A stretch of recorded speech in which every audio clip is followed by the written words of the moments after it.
Now, putting it back on is basically done in reverse. Sometimes getting this bolt rethreaded back in here can be a little tricky. So I'll show you a little tip that I use to make that a little bit easier. Once you place this back inside, so let's go ahead and do that. I'm going to make sure I don't get that in the way of my wiring there.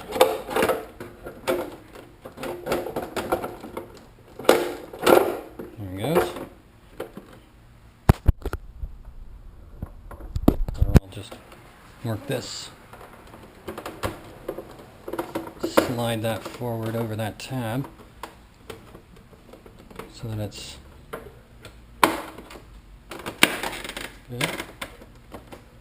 You want to make sure down here on the inside of this, you see, I don't know if you can see that or not. See how this is lipped over a little bit right there? They need to fit inside each other nice and smoothly, so you want to sort of play around with this interfering. They've got little tabs and stuff set to fit together, and you just want to work that, which is really difficult with one hand. You sort of want to work that so that they fit nice and smoothly. There it goes.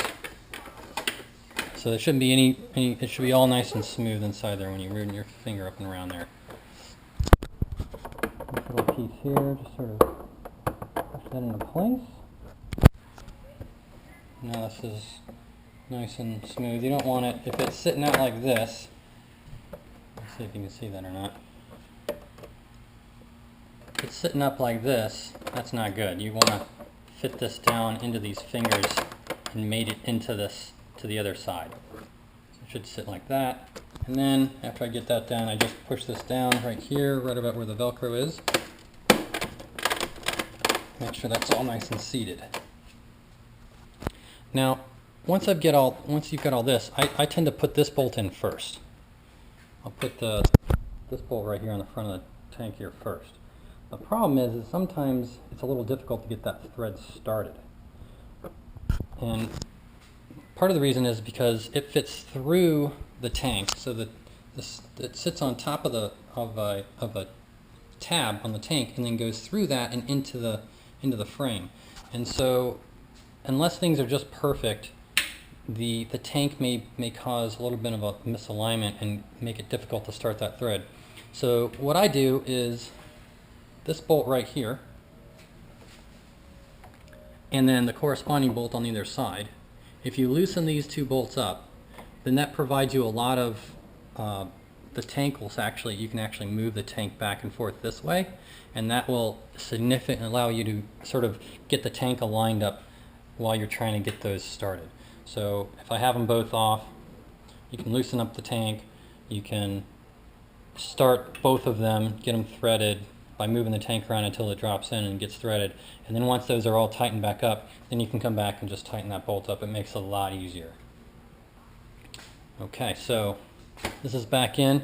I'm going to go ahead and put in the bolts for this, and then we'll put this one back on. So I can show you how that goes. Okay, so I've gotten these all on.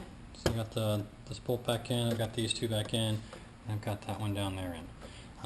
Just another quick tip, when you're putting all these things back together, as a general rule, whenever you're putting body parts back on, just start each of the bolts first loosely, and then once you get them all started, then you can start tightening down. If you tighten down one all the way, you may find it difficult to get the other one started. So I start all the threadings first, get them all set. If I have to move the panels around a little bit or whatever, I can still have that ability, and then once they're all started, then I can tighten them all down. This bolt right here, no need to use a ratchet handle on that or anything like that. It doesn't require a lot of torque. I just use basically, my ratchet extension and just grab it and tighten it down by hand, and that's all that needs. It doesn't need to be super tight. Okay, so the next thing left is to put on our, I forgot where I put it. Put on our upper cowl, or lower mid cowl, I guess is what they call it. Again, let me just demonstrate to you. This thing is really flexible, so you can sort of see how you can really sort of bend this thing around. So you're not going to break this thing. So no worries there. So first I want to sort of concentrate on this top part. And you want to sort of get that up inside. Like that. Sort of work it up inside. You can sort of see how that wants to move in. And then I'll come down here, just sort of get these started. And then we just sort of slide that forward. It just pops in. And then you push that grommet in. And now all you need to do is not forget to put this. Okay, so I've got this piece on, I've got it all back together. A couple more things left. Need to put this in. Sort of drops in. You sort of move it around until it pops in. There you are. And then to put in this tank rubber. Now the tank rubber has little ridges on it, and those ridges fit along this piece. So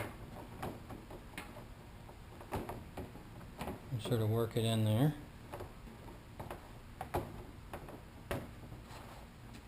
Again, two hands are better than one. Just get that in there, pop that on. Pop that on. Put the seat on, and you're all squared away. Well, I hope this was helpful in trying to demystify how these plastic pieces come on and off. Next time I am taking the rest of the bike apart, I will remember to try to videotape that in hopes that it's helpful for those folks out there that are willing to, or willing to at least try to do some of the maintenance on this motorcycle themselves.